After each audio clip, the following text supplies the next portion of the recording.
Welcome to our approach for Artemis. We target two locations in the brain, the DLPFC to increase that executive control circuit and the MPFC to decrease craving. We're using TMS to determine which approach is more effective.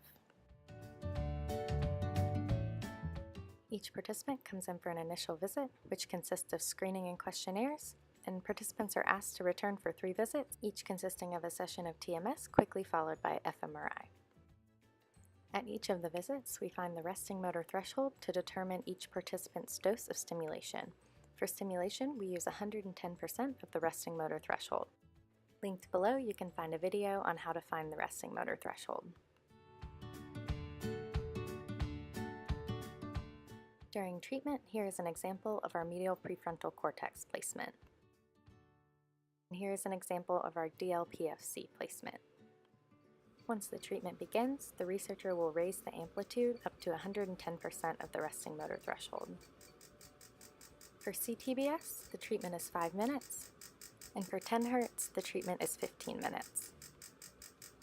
In our protocol, each participant receives a single dose to the medial prefrontal cortex, the DLPFC, and a single dose of sham. During the treatment, we prime participants by asking them to think about things that make them crave. We also provide them with visual cues during their treatment.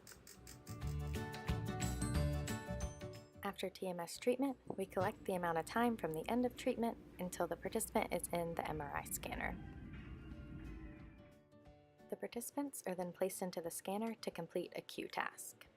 During the functional MRI scan, the participants are shown a series of alcohol cues. They are then asked to rate their urge to consume alcohol right now via a hand pad.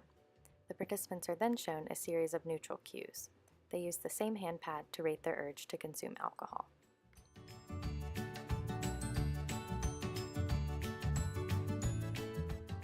During each of the visits, the participant is given one of the 3 treatments. They are then placed in the MRI scanner and we analyze their bold response to alcohol cues. We also take self-report of alcohol craving levels, as well as analyze the MR spectroscopy afterwards. Thanks for watching our video on Artemis.